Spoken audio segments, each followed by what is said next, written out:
இப்போ ஆரத்தி பிரார்த்தனை சொல்கிறேன்.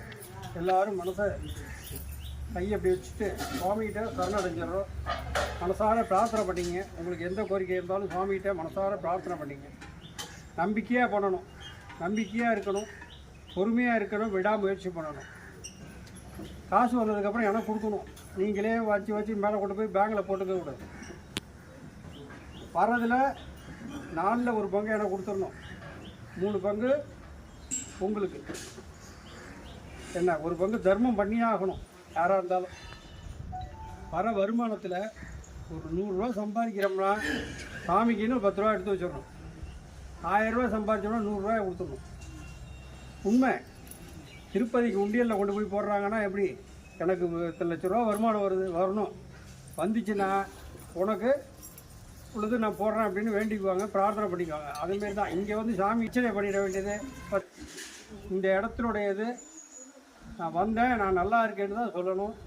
சொல்லிகிட்டு இருக்காங்க, சொல்லுவாங்க. அந்த நம்பிக்கையோடு இருக்கும். என்ன, ஆனால் வந்ததுக்கப்புறம் நன்றி மறக்கக்கூடாது. வேலை முடிஞ்சு போச்சுன்னா அவங்க போயிடுறாங்க. ஏன்னா என்னைக்கு இருந்தாலும் அப்படின்னு மனசார பிரார்த்தனை பண்ணி சங்கல்பம் பண்ணிக்கணும்.